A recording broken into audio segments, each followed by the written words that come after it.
Hey guys, welcome back to my channel. Today I'm going to be talking about summer reading. I have a pile of possibilities that I'm going to be sharing with you guys today on books that I really hope to get to this summer. I love reading seasonally, and I feel like summer specifically lends itself well to seasonal reading just because the days are longer, you've got some more time on your hands, and summer is just always, even as an adult, and maybe it's because I homeschool my children and I still get like summer breaks, but summer is such a magical time, and I feel like really lends itself well to reading in general. So let's get right into it. So the first stack of books that I have to share with you are some of my walking books that have been on my shelf for a while that I would really like to get to this summer. The first one is called The Electricity of Every Living Thing, A Woman's Walk into the Wild to Find Her Way Home. And this is about a woman who walks the Southwest Coast Path. It's 630 miles long. She, I believe, has just recently in her adult life received a diagnosis of autism, and so she is kind of walking to I guess make terms with that diagnosis and what it means in her life moving forward, and also how she can maybe give herself some grace for her past self. So the next book in my walking book genre that I love so much is Walking the Americas. 1,800 miles, 8 countries, and one incredible journey from Mexico to Colombia. So this man, Levison Wood, he wrote another book called Walking the Nile. I have not read that one, but this one is all about his trek from Mexico to Colombia, and he just stays with local hosts, and bonus if the walking books have pictures, but I don't know. So I would really like to get to this one this summer if I can. Okay, the final book in my walking book category is A Walk in the Park, the true story of a spectacular misadventure in the Grand Canyon.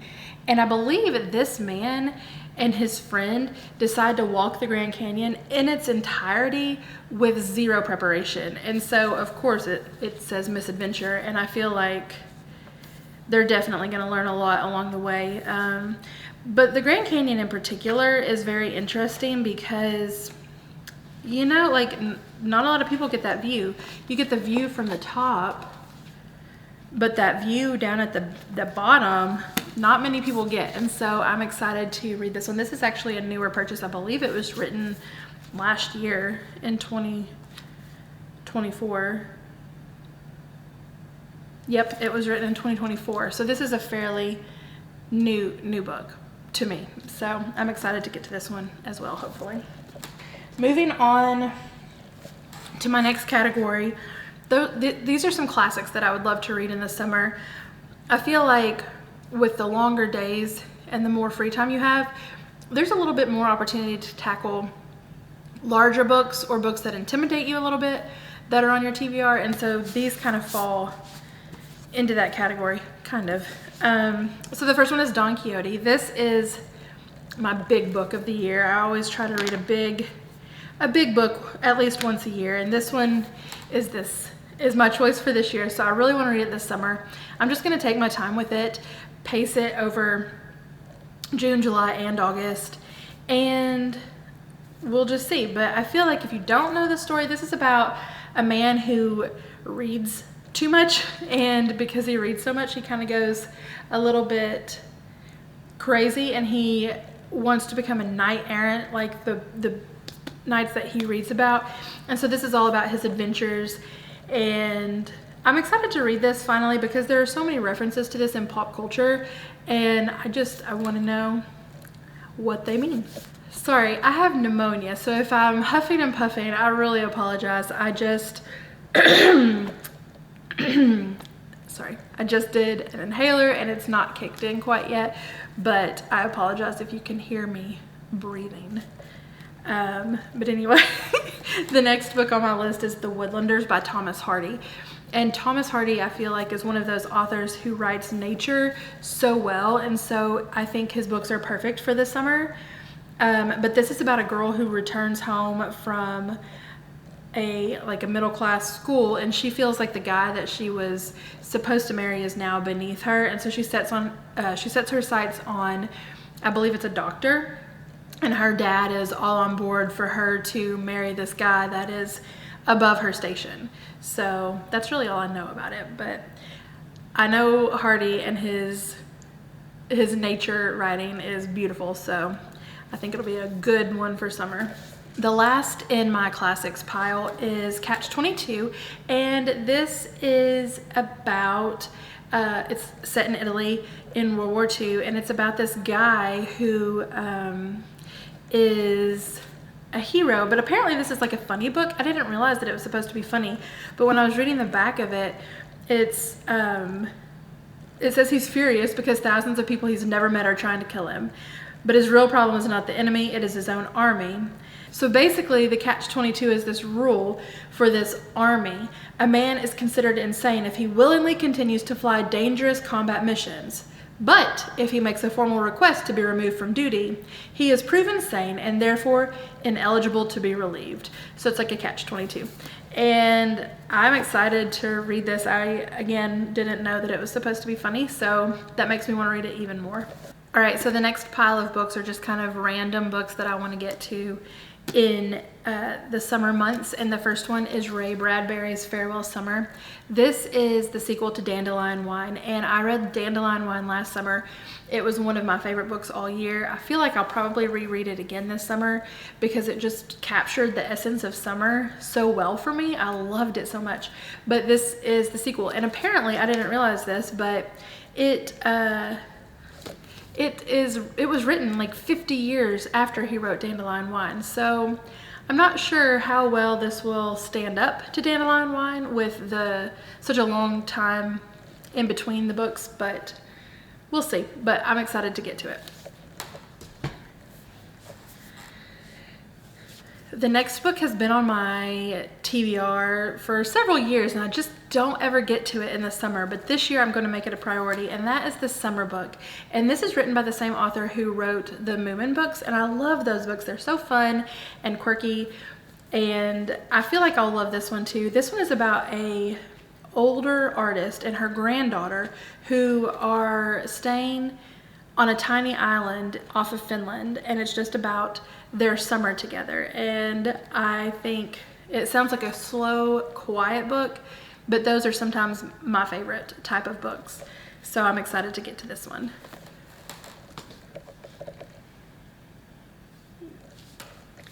All right, next is A River Runs Through It, and I kind of mainly want to read this because my son is extremely into fishing, and I know that this is a fishing story, I believe, set in Montana.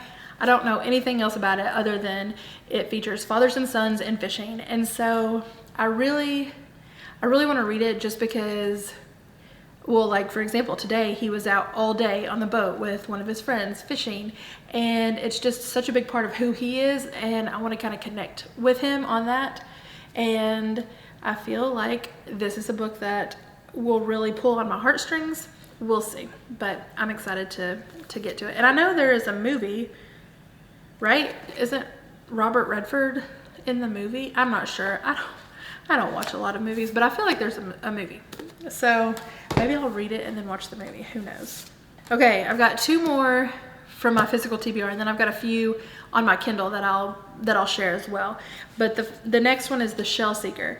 And this was put on my radar just kind of randomly. The cover is, I don't know, I like it. It's simple, but it's pretty, the watercolor. And so that drew me in. But it's about an older lady. At the end of her life, she realizes that her father painted this picture, the Shell Seeker, or the Shell Seekers, and it has apparently become really famous, and it's worth a lot of money. And so all of these people in her family are giving her advice on how to handle that, what she should do with the painting. And it just says it's a story about family, and I love family books, so I feel like this could really work well for me. Okay, the last one on my physical TBR is My Brilliant Friend, and this has kind of been, I don't know when this was written, but it's kind of been really, 2012 is when this was published, it says. But it's been everywhere on my Instagram feed and all of that, and I didn't really know a whole bunch about it, but when I was researching books set in Italy after the Enchanted April fiasco, this was one that popped up, and I had it on my shelf. And so I thought, well, you know what better time to read it than this summer. So this is about two friends who grow up in a small village, I believe outside of Naples. Yeah, on the outskirts of Naples, and it just follows these friends throughout their lifetime, and this is the first in a series. So again, I feel like this is probably going to be one of those slower books, but again, those are some of my favorites. Okay, now on to some from my Kindle that I'd like to read. The first one is The Shadow of What Was Lost, and this is a fantasy book, and I don't really know a whole bunch about it other than it's set in a school. And I love books, fantasy books in particular, that are set in a school. They're having to learn how to use their power or their magic or whatever it may be. And so I'm really excited to get to this one. I feel like summer is the perfect time to dive into a new fantasy series. The next one is kind of different. It's not normally what I would gravitate towards, but for some reason the premise sounded, I don't know, it sounded nice and summery. It's called Sandwich, and it's about this family that is vacationing in Cape Cod, and this mom is sandwiched in between her growing up children and her aging parents, and she's trying to figure out life and all of the changes that are coming in her life. And I guess they look back at past summer vacations on the Cape, because I guess they go there every year. And so again, I don't read a whole bunch of literary fiction, but this one just sounded intriguing to me.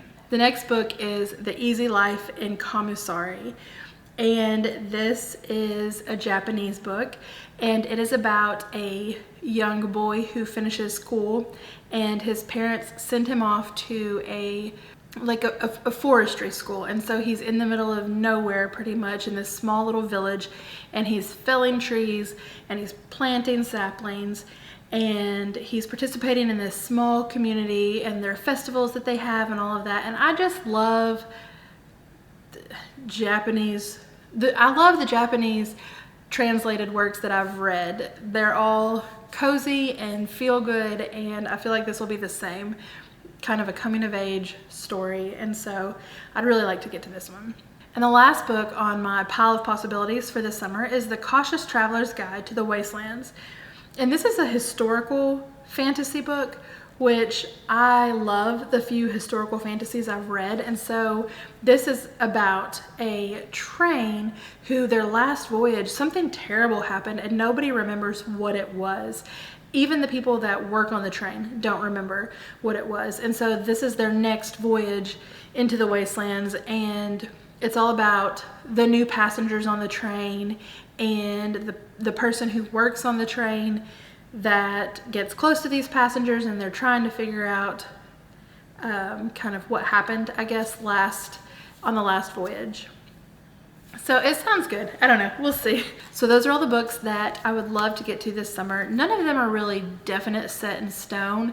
However, a few are really top priority for me. The summer book, The Farewell Summer by Ray Bradbury, The Shell Seekers. Those are a few that I really, really want to get to.